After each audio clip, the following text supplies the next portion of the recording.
get familiar. So if you don't know by now, then you should probably get familiar. Hello, je te retrouve aujourd'hui pour une nouvelle vidéo.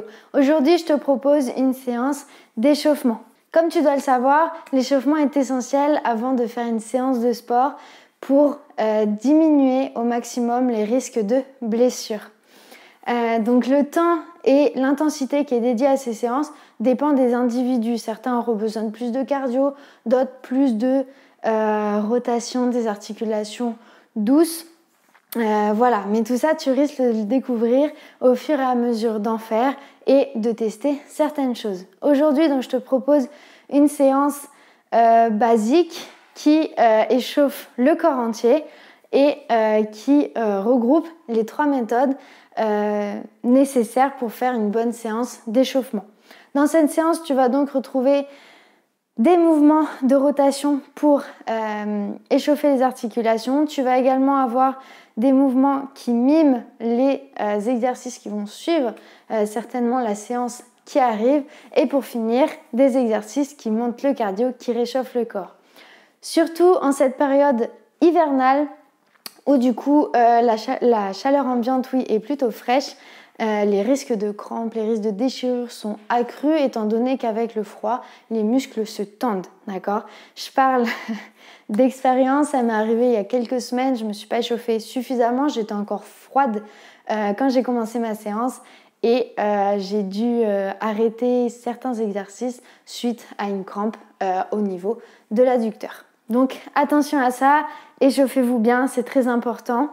Notamment au niveau des articulations, car quand on commence à bouger un petit peu plus le corps, à mouvoir son corps de manière un petit peu plus intense, le corps sécrète donc du liquide, le liquide synovial qui vient lubrifier les articulations et faciliter le mouvement.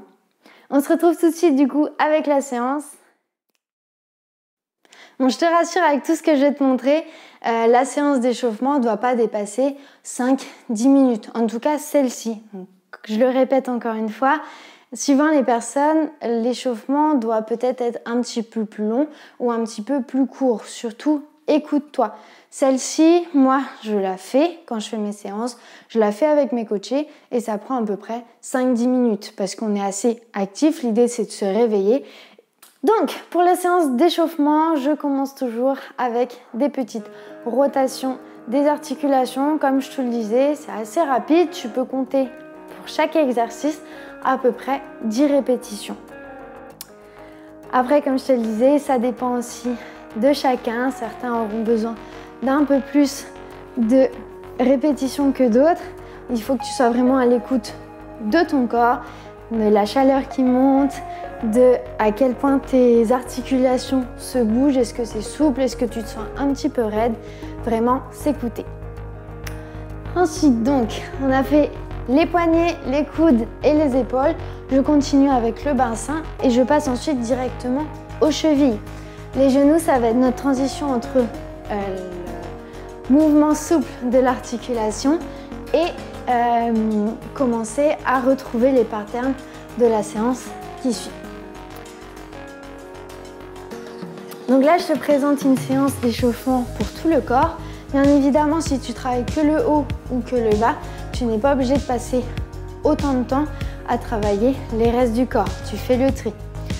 Donc, pour commencer à retrouver les patterns de la séance, on commence avec des petites flexions de genoux qu'on va venir augmenter petit à petit.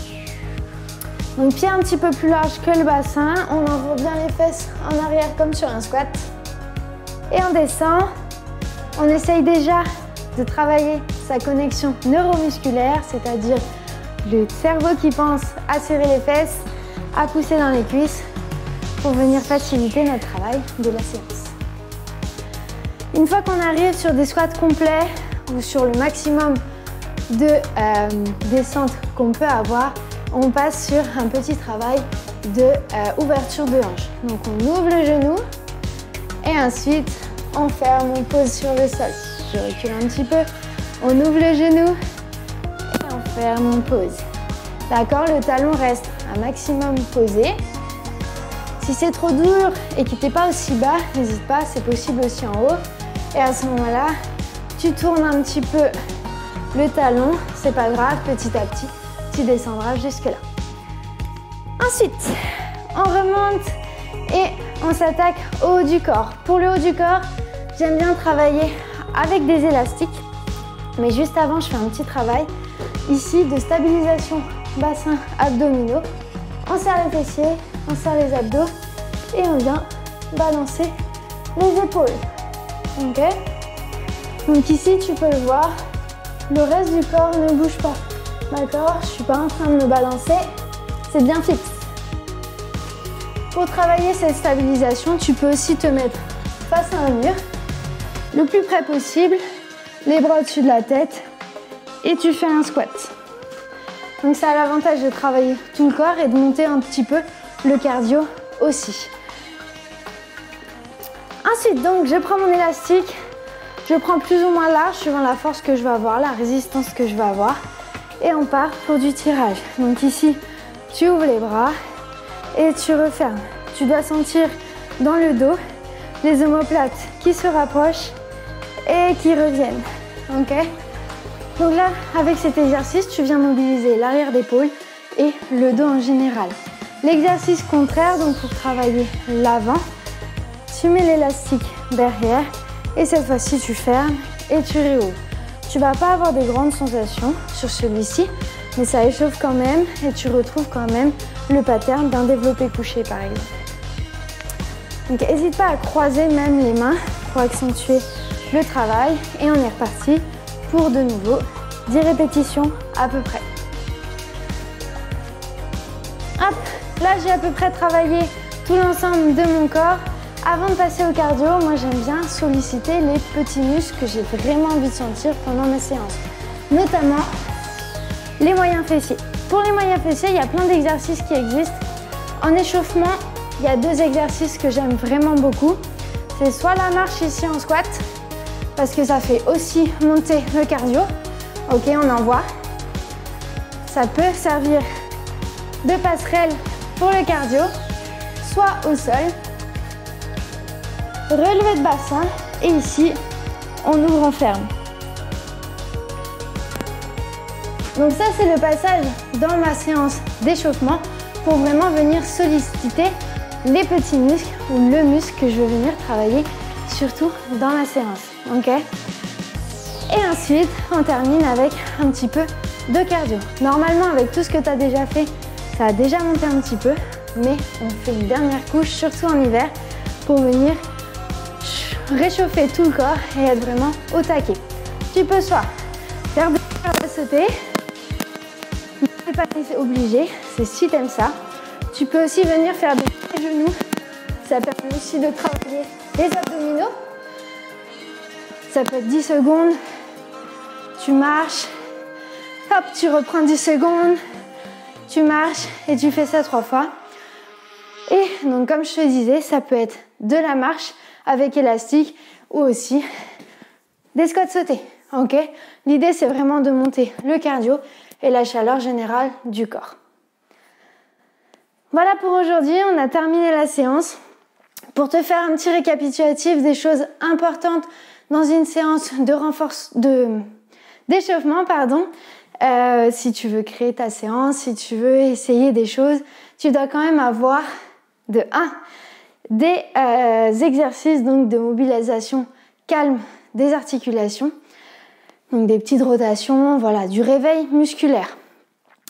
En 2, tu dois retrouver les patterns que tu vas trouver dans ta séance en plus facile. Donc, par exemple, si tu as une séance pec-épaule, de faire des pompes sur les genoux, de faire du développé avec élastique, ça peut être bien aussi. Si tu travailles le bas du corps, ça peut être des squats, ça peut être du hip thrust, ça peut être beaucoup de choses, surtout avec des élastiques aussi, surtout pour les moyens fessiers, avec des marches craves, etc. Et pour finir, un petit peu de cardio, soit avec des mouvements donc de renforcement musculaire, sauter ou à très haute intensité, soit avec de la course sur place ou bien de la corde à sauter. Surtout, attention aussi, si tu viens après travailler avec des charges lourdes, n'oublie pas de faire une montée de gamme. Une montée de gamme, c'est-à-dire que tu commences avec une barre à vide par exemple et ensuite tu viens rajouter un petit peu de poids, puis un petit peu encore jusqu'à atteindre ta charge de travail. D'accord? L'échauffement n'empêche pas de faire une montée en gamme. C'est même le prolongement de l'échauffement. C'est ta transition entre ton échauffement et ta séance de musculation pure. D'accord? C'est très important de faire cette montée en gamme parce que malgré tout, même si ton corps est échauffé, même s'il est prêt à l'entraînement, il est quand même pas prêt à soulever une barre, je sais pas, à 50, à 80, à 100 kg. Okay? Donc très attention à ça. De mon côté, j'ai fini pour aujourd'hui. J'espère que cette séance va te permettre de faire des bonnes séances après, t'aider à créer tes pop séances par la suite. Et je te dis à bientôt pour une prochaine vidéo. Et d'ici là, porte-toi bien et entraîne-toi bien. Salut!